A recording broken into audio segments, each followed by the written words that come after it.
हाँ भाई।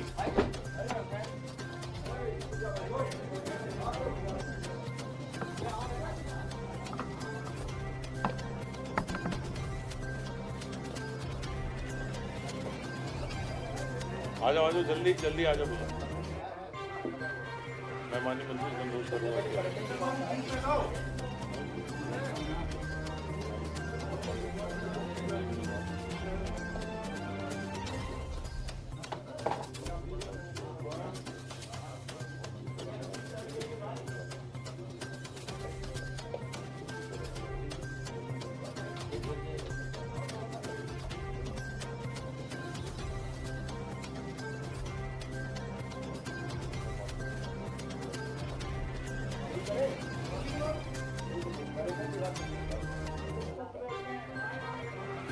पर्यटन की असीम संभावनाएं हमारे पास विद्यमान हैं, जिनका भरपूर सदुपयोग करते हुए हम लोग पर्यटन क्षेत्र में उत्तर प्रदेश को अग्रणी रूप में अपने को पर्यटकों के सामने प्रस्तुत कर सकें। इसके लिए सरकार ने तमाम बहुआयामी परियोजनाओं को नई नई स्वीकृतियाँ देने के लिए आज 4 बिंदुओं पर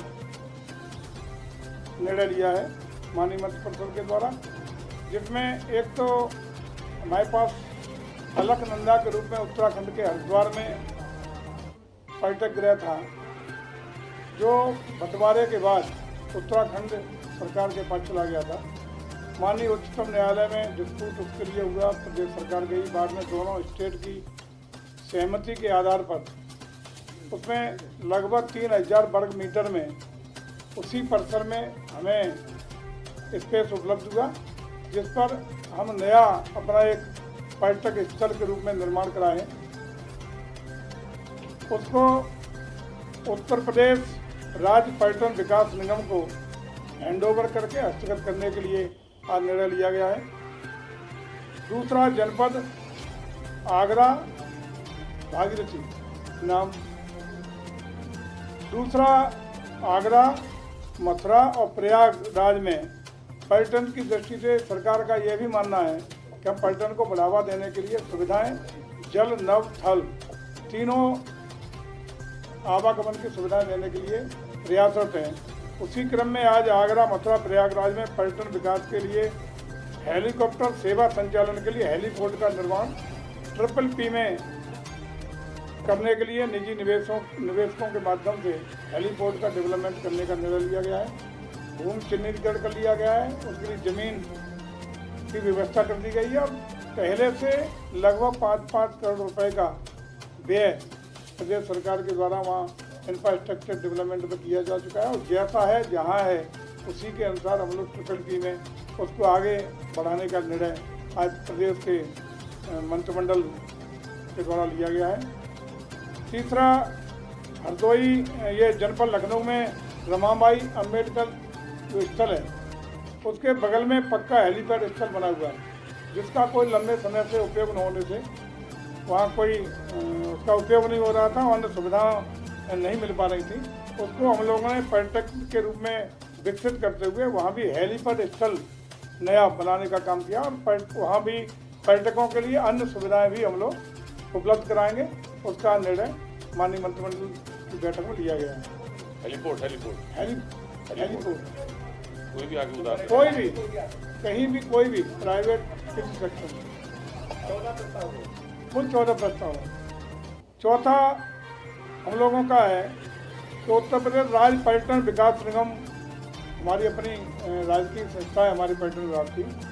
अब तक हम लोग अपनी जितने भी पर्यटन के विषय जो इंफ्रास्ट्रक्चर डेवलपमेंट के लिए काम कराते थे वो कोई अन्य संस्थाओं के द्वारा कराते थे।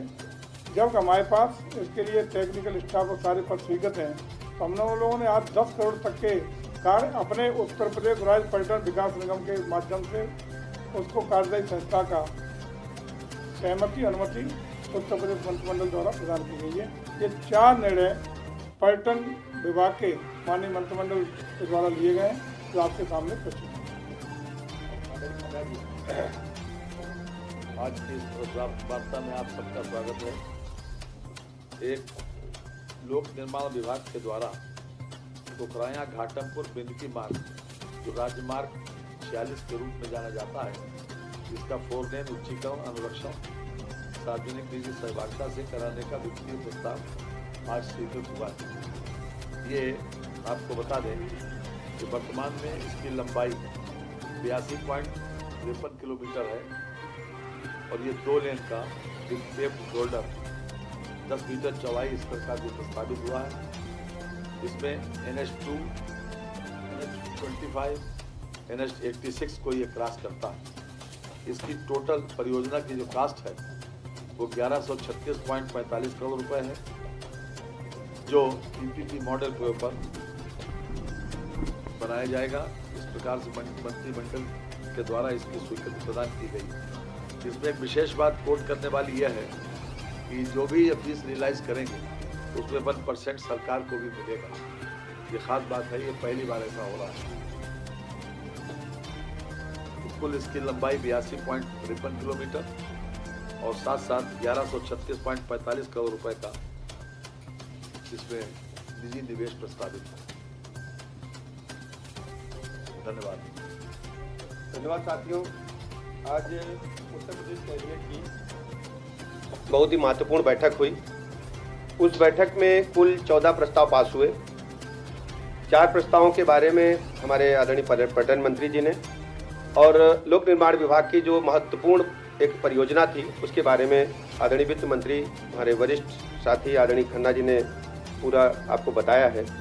इसके अलावा जो महत्वपूर्ण हमारे सामने था, एक विषय लखनऊ में national centre for disease control NCDC का एक केंद्र यहाँ पर खुलना है। लखनऊ के सरोजिनी नगर में उसके लिए ज़मीन चिन्हित कर ली गई है और उसको लीज पर दिया जाना है NCDC को, national centre for disease control को। और उनकी शर्त ये थी कि जो निःशुल्क ज़मीन देगा वहीं वो खोलेंगे। पूरे भारतवर्ष में ऐसे 6 सेंटर खोले जाने हैं, उसमें लखनऊ का भी चयन हुआ है। तो निःशुल्क ज़मीन दिए जाने को लेकर के हम लोग यहाँ आए थे। वो 30 वर्ष के लिए 2.5 एकड़ ज़मीन सरोजिनी नगर के जैती खेड़ा में दी गई है। ठीक है। दूसरा एक महत्वपूर्ण मामला था, हमारे जो चिकित्सा विभाग में लैब असिस्टेंट के पद होते हैं और उन लोगों की काफ़ी समय से डिमांड थी कि लैब टेक्नीशियन के पद पर उन्हें प्रमोट किया जाए। इस विषय में माननीय न्यायालय में भी कई बार मुकदमेबाजी हुई। तो सरकार ने निर्णय लिया है कि 25% लैब असिस्टेंट को और शेष को वो सीधी भर्ती के माध्यम से भरेंगे लैब टेक्नीशियंस को। तो अब प्रमोशन में लैब असिस्टेंट को जो कुल पद होंगे उसमें 25% जो है वो प्रमोशन से भरे जाएंगे लैब टेक्नीशियन के पद पर और शेष को हम सीधी भर्ती से लेंगे। इसकी वजह से नियमावली में संशोधन करने के लिए कैबिनेट ने स्वीकृति प्रदान की है। हाँ, लैब टेक्नीशियन के 25% पद जो है वो प्रमोशन से भरे जाने के लिए नियमावली में संशोधन आज कैबिनेट ने किया है। जो लैब असिस्टेंट पर होते हैं, लैब असिस्टेंट जो होते हैं उनको 25% का इसमें कोटा निर्धारित कर दिया गया है। वो आज नियमावली में, ये निर्णय तो पहले हो चुका था कि 25% किए जाएं, लेकिन नियमावली नहीं बन पाई थी। नियमावली न बनने के कारण काफ़ी समय से मुकदमेबाजी हो रही। आज कैबिनेट ने निर्णय लेकर के इसको 25% और 75% बाद बंटवारा करते हुए इसको नियमावली में संशोधन अनुमति दे दी है। इसके अलावा चिकित्सा शिक्षा अनुभाग में हमारे पास जो KGMU है वहाँ पर अधीक्षक आवास, पुराना नर्सिंग हॉस्टल एवं सर्वेंट क्वार्टर्स बने थे। उनको ध्वस्तीकरण के लिए हम लोग कैबिनेट में आए थे और कैबिनेट में आने का कारण ध्वस्तीकरण के साथ साथ जो उसकी कुल मूल्य था उसको ध्वस्तीकरण के बाद जो नीलामी में धनराशि आएगी उसको शेष धनराशि को बट्टे खाते में डालने के लिए हम लोग कैबिनेट में आए थे। और अगला विषय चिकित्सा शिक्षा अनुभाग का ही था। ग्रेटर नोएडा में हमारे पास राजकीय आयुर्विज्ञान संस्थान है जिसको चिकित्सा अनुभाग चलाता है, चिकित्सा शिक्षा विभाग चलाता है।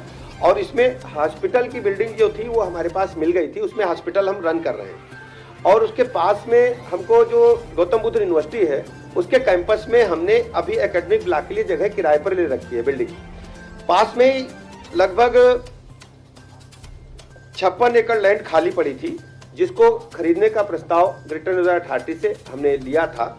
लेकिन उनका कहना था कि हमें इसका भुगतान करिए। उनके पास इस भुगतान के लिए 414.05 करोड़ रुपए का था प्रस्ताव, जबकि राजस्व विभाग का कहना था कि 720.33 करोड़ रुपए अथॉरिटी पर अभी हमारे बाकी हैं सरकार के, क्योंकि जो जमीन एक्वायर हुई थी किसानों को तो भुगतान कर दिया गया था उस समय, लेकिन ग्राम समाज की जो जमीन थी वो अभी गेटन अथॉरिटी ने भुगतान नहीं किया था। उसमें समायोजित करने के लिए प्रस्ताव आया था, तो निःशुल्क जो है ये राजकीय आयुर्विज्ञान संस्थान को जो 56 एकड़ लैंड है उसको देने के लिए प्रस्ताव स्वीकृत किया गया है। इसके अलावा लोक निर्माण विभाग के बारे में अभी माननीय वित्त मंत्री जी ने बताया। गोपन अनुभाग में एक विशेष काम था ये कि अभी तक आप देखते थे कि जो पदनाम था, पहले अनुसचिव, उप सचिव, फिर धीरे धीरे सचिव हुआ, फिर प्रमुख सचिव हुआ, अब वहां पर अपर मुख्य सचिव का पद भी है और उस पर काफी समय से लोग काम कर रहे हैं। तो उसके लिए अपर मुख्य सचिव जो है वो गोपन अनुभाग ने आज प्रस्ताव दिया, उस पर हम लोगों ने इसको स्वीकृति प्रदान की है। इसके अलावा होमगार्ड्स अनुभाग में होमगार्ड के जो पहले जो हमारे अधिकारी हैं उनको इंसास राइफलें दी जा चुकी हैं, ट्रेनिंग काम कर रहे हैं।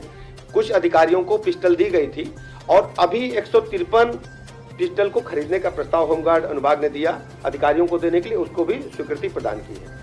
इसके अलावा जो न्यायिक सेवा नियमावली है, अभी तक इसमें विकलांगों का कोटा तय नहीं था, अब सभी जो हमारे आरक्षण है उसके साथ साथ दिव्यांगों को भी इसमें 4% दे दिया गया है। इसके अलावा चीनी उद्योग का है वो तो नहीं, अभी इसमें कैबिनेट नहीं, लेकिन उसमें जल्दी हम आपके समझ आएगा, आपको बताएंगे। नहीं 14 हो गए आपके? 14 हो गए, 14 पूरे हो गए। नहीं उस पर हम लोग काम कर रहे हैं, कैबिनेट में भी आने की आवश्यकता नहीं। अभी कैबिनेट में जो भी प्रस्ताव आए उस पर हमने आपके समक्ष पूरी तरह से बताया है और जैसे जैसे प्रस्ताव आते जाएंगे हम बताते रहेंगे। सरकार पूरी तरह से सजग है, आपके मनोभावों को हम समझ रहे हैं और हम लोग जनता के साथ खड़े हैं। बहुत बहुत धन्यवाद। जैसे जैसे आएगा तुरंत बताएंगे, आपकी कोई बात हो तो भी रखेंगे। वहां तक पहुंचने में भी आपको टाइम मिलेगा।